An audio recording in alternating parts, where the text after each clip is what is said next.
We have a creature called the Inferi in the sequence. They're sort of tortured souls that Lord Voldemort has stuck in the cave and has left there. And David Yates was very explicit about having them not feel like they're zombies. Actually, he wants you to feel actually bad for them. And what they're trying to do is really sort of draw Harry in. And during the sequence, Harry actually gets pulled in underwater, and the Inferi grabs him and starts sort of drowning him and dragging him down. That whole moment of him going into the water and getting pulled down is more of like an embrace rather than trying to, attack him or eat him or something like that.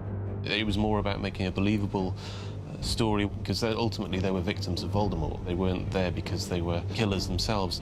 So all of the visual effects people involved were careful that they were not making a sort of gory type horror film.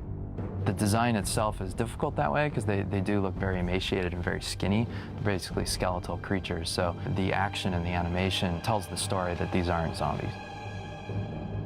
The design started in London, and they started sending us lots of reference photos, some artists that had done some interesting sculptures.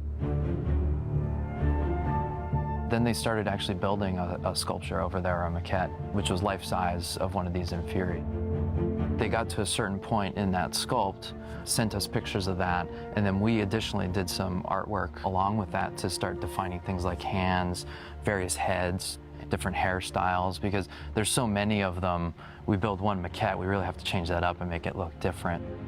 It was kind of a collaborative effort with them to give us the look, and then we went in and modified faces, height, shape, that type of thing with the Inferi.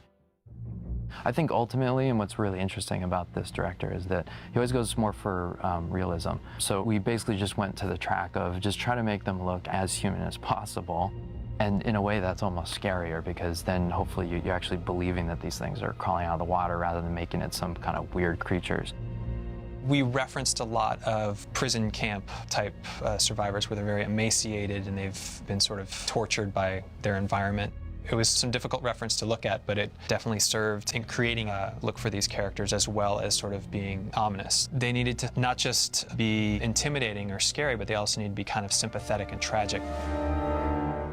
In the movie itself, the Inferi are fully computer generated, but they're based upon actions and the facial reference capture that they did in London, as well as our motion capture here.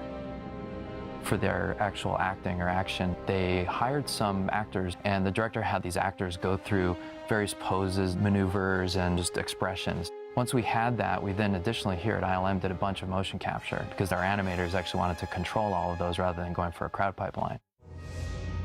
So our animators went down to our motion capture stage and actually did a bunch of acting, and then we brought those in and put them onto the Inferi. For me and for the team, it was the most complex work that they've given us, and I kind of feel like they really entrusted us with a nice sequence, pretty major to the book, and we loved it. We loved working on it.